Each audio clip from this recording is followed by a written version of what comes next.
Hey everybody, welcome back to Frigid North Auto. In this video we have a 2004 GMC Sierra 1500 with a 5.3 liter in it, and it had a obvious misfire.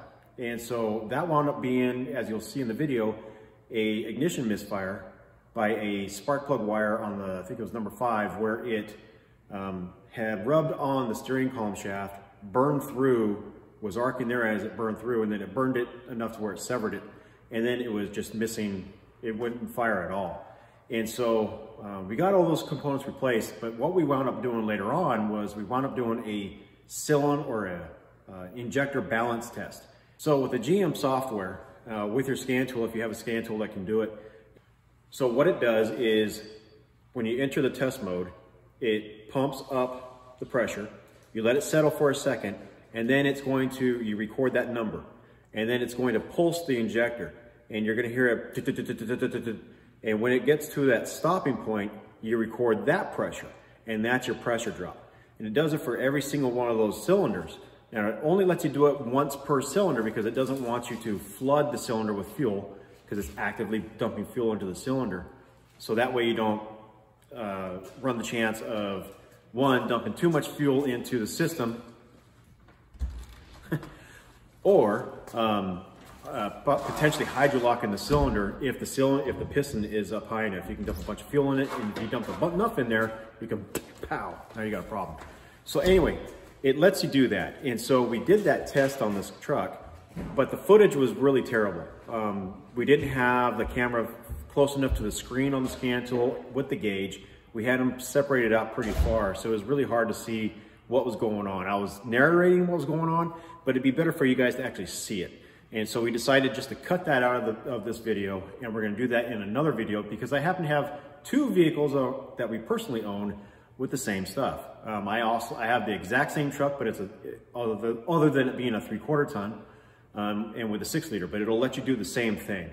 My wife has a Tahoe, or sorry, not Tahoe, but a Yukon with the same motor, 2 years older, but it'll let you do the same thing. So we are going to shoot another video with better quality footage, and we'll just do that specifically on that vehicle. The other thing that we did on that truck was we did a cylinder compression test, and where that footage went, I have no idea. And so that's a bummer. And so it wound up showing that we did, even though we did have a misfire on number 5, in ignition misfire, we had a dead miss. We also had a little, once we got that fixed, the dead miss went away, but we also had a little bit of a running rough issue. And so when we did the compression test all the way around, we found number 7 was about 14 to 17%, I can't remember exactly. It was 14 to 17% low. Now, it had compression, but it didn't have as much as the others. And so that will cause a run rough condition because it doesn't have as much of the oomph as the other ones did. So it's still running okay, not a big deal, especially when you get off idle, you don't even feel it, it completely goes away. And so it's just at the idle lerp that the GMs tend to have, and this one is because you have a little bit lower of a cylinder pressure than the others. And so with either my truck or my wife's car, we're going to do both tests. We're going to do the injector balance test, and we're going to do a compression test as well. And we're also going to throw in a relative compression test. We're going to do that first. And so that's pretty cool because that's where we break out the scope and we look at a relative compression test electronically to see how each cylinder is doing comparably to each other. Now, that's not an actual manual compression test. It's not going to give you numbers per se. It just lets you know how the cylinders are doing against each other. So if you, like, it would have shown up great on that previous truck that we had in this video, because when you have a cylinder pressure at 180-ish and you have another one, say, at 150-ish, you're going to see that jump, that loss in the electric waveform. And so it's pretty cool. So we'll do all 3 of these tests on these vehicles in another video. Without further ado, here we go. Anyway, we've got 2004 GMC Sierra that is misfiring. It was running really rough earlier, and a lot of being the mass airflow sensor was unplugged, but I didn't do that on camera. So Here we are. So it's still got a misfire. So there wasn't a misfire code in it, and but it is registering a misfire on the data. So what we have done here is we pulled up our misfire data, and we're showing cylinder number 5 has multiple misfires, and the cycles, the misfire cycles are 100. So it's 180-ish per 100 cycles. So one thing that we can do to check that without shocking the heck out of ourselves, because that really hurts, is if you have a ignition wire, meaning that you don't have a coil over plug, you can use a timing light to check for ignition across that wire. So we're going to do this on a good wire. So you hook it up to the wire, and you should get it right, turn the right direction. And you should get a bleep. I don't know if the camera will actually pick up that bleep. Okay, so you should get that, because each time the cylinder fires, it projects this light. Okay, now we're going to hook it up to number 5.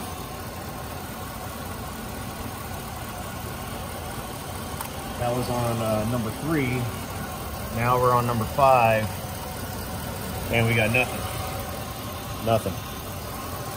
Okay. So we know we have no. Barely had one there. One did pop. I saw it. Maybe it was a reflection off the gun. Because that's what it was. Nope, we had one there. See that? Every once in a while, it fires one off. Very sporadically. And nothing now. And then just to confirm, I'm going to go back to number 3. There we got good firing, right? All right, so what we're going to do is a real quick, simple way to verify whether or not it's the coil.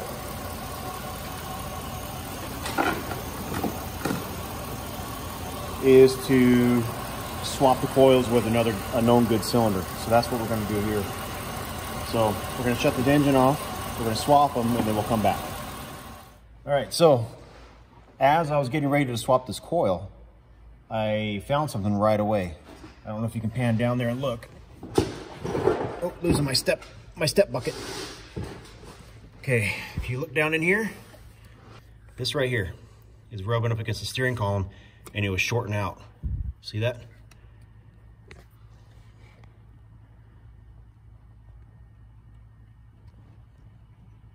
Tap it to focus. Tap it. There you go. See, it shorted out. So that's going to be our problem, most likely. So I'm going to swap these wires instead of the coil, because I think that's our problem. All right? It's pretty obvious that that's going to be our issue. So we are going to just simply do that. And hopefully this coil, or this wire, will pull out fairly easy without dislodging itself or burning my fingers. Oh, good. Now we're going to swap it with a known good. We know number 3 was good. So we're going to do that. Oh, crud. See that? The stupid thing came out with a... Oh, damn. Ooh, that's hot. Woo! Let's see. Oh, no, we're good. It's on there. Without my light going all the way down there, it looked like the end of the wire was stuck in there. But it was not. I think the world just wanted to see me burn myself on camera. All right, so we know that one's bad, but we're gonna put it on there anyway. And then as we fire it back up, we should see the misfire is happening on cylinder number 3 now.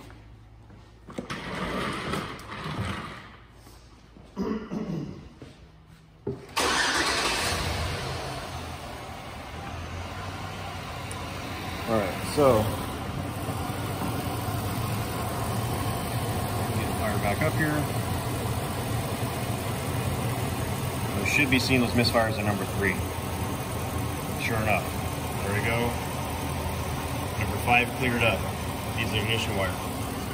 Coil's good. That wire's bad. However, now, how long has that been running like that? I don't know. The way it works is as the coil generates the spark, collapses and makes the spark happen, that electric current flows down to the spark plug. The gap causes it to have to jump, and then it goes to ground on the other side of the spark plug. If that doesn't work, that spark has nowhere to go. So with that break in the wire, that spark had nowhere to go. That damages coils. So I'm going to recommend a coil be replaced as well, because the chances are that that coil is not going to last very long because it has been burning it up by not having any place for that spark to go. So that's what I'm going to recommend. I'm going to recommend plugs and wires, because I don't know the last time this thing has been tuned up. But that's the problem with the Misfire. Now, coming back to this mass airflow sensor. So this was unplugged. When I looked under the hood, this was, come on now. Now it's not going to unplug itself. This was laying like that. Okay, so the thing is, I don't know if you can get a good shot of it in here. So I plugged it in and everything was coming back to life. The intake air temperature was showing negative 38, which means that this thing was basically unplugged, or that circuit was broken. And it had a code for the mass airflow sensor, a P0102, I believe, for mass airflow circuit low. And so my visual inspection was, showed that this thing was unplugged because it was just sitting there, just like that. So before I plugged it in, I noticed that the terminals are pretty corroded up in there. And so, let's see that arrow. Kind of gross. Corrosion is happening in there. That's some rust, that's some other corrosion. And so that's not good either. So we're going to recommend that they replace the mass airflow sensor as well. And then they want us to do a general inspection because he's going to use this for a work truck. And so we're going to do the general inspection. But as far as the drivability problem goes, mass airflow sensor, plugs and wires, and one coil. We'll call it good. All right, guys. Well, that was it for this video. I hope you, again, we lost footage, so I didn't have an intro and I didn't have an exit. I really hope that you got something out of this. It wasn't a lot, but it was just something. And this is some basic stuff you can do. As you saw, the only thing we used was a scan tool for looking at our misfires.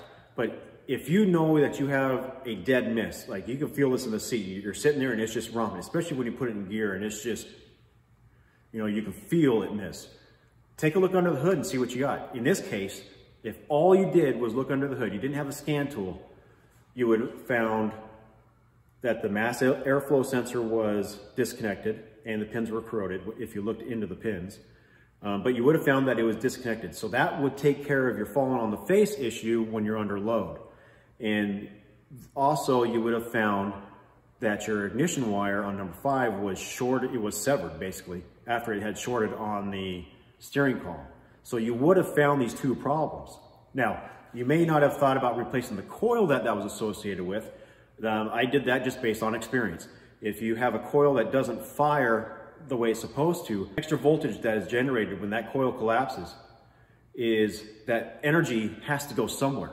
And if it doesn't have the place to go where it's supposed to, i.e. down through the wire to the plug and grounding up to the head and allowing it to jump that electrode, it's not going to go anywhere. It stays in the coil and eventually it burns up the coil. So that's why we replaced the coil, is because it was still operating, but how long of a life did it have after that? You don't want to send somebody out after you diagnose a misfire and fix that misfire just to have them come back with another misfire on the same cylinder, and now it happens to be with the coil. So just take care of it right away. The coil is relatively cheap, comparatively to, what's the word? I don't know English. It's better than having your customer come back and have to down their truck again for the time that it takes for them to get into the shop, and then to pay the extra money for another diag. They have to wait for, say, the part's not available and they have to wait for it to show up. It's better just to do it now, because we know that's not good for the coil and that really is harmful to them. And so let's just take care of it now. And they understood that, and yeah, let's do it. Let's get it done. And so, so with that, thanks for watching the channel. We hope that you enjoyed the content. And if you enjoy the channel, please subscribe. We surely appreciate that. Hit the like button, that helps us out a ton. And watch out for these next videos coming down here soon. And well, we'll see you next time. Take care.